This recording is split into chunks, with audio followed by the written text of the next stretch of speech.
अस्सलामु अलैकुम नाजरीन, साहिबान न्यूज के साथ मैं हूं नाइला भट्टी। सबसे पहले शामिल करते हैं आज की अहम खबर। शामिल करते हैं कोयटा सरिया बलोचिस्तान बांडो कराटे एकेडमी से हमारे नुमाइंदे आबिद उमर की रिपोर्ट के मुताबिक बलोचिस्तान बांडो karate and boxing kick boxing academy में बेल्ट प्रमोशन प्रोग्राम के मेहमान खास चीफ पाकिस्तान ऑफ मोहम्मद शफीक कारी अब्दुल मालिक तहरीक लबैक पाकिस्तान के कैंडिडेट हल्का PB 45 सरदार मोहम्मद इसाक नेचारी बांडो कराटे एसोसिएशन के सेक्रेटरी उस्ताद गुलाम मुर्तजा और उनके हमरा उस्ताद सफीर अहमद, उस्ताद बाबुल बलोचिस्तान बांडो कराटे एकेडमी के इंस्ट्रक्टर आबिद उमर और मामा नादिर मौजूद थे।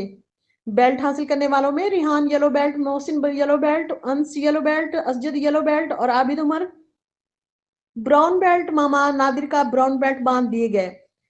मेहमानान ग्रामी ने कहा कि बलोचिस्तान बांडो karate and kick boxing academy में सेहतमंद सरगर्मियों के लिए बढ़ चढ़कर इस काम कर रही है।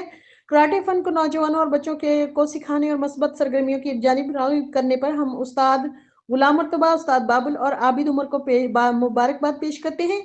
ऐसे प्रोग्राम सरियाब के कोने कोने में जरूरत है। उन्होंने कहा कि नौजवान मिल्लत और कौम का सरमाया होते हैं। रोशन और ताबिंदा वतन की नवीद इन्हीं से जुड़ी हुई है।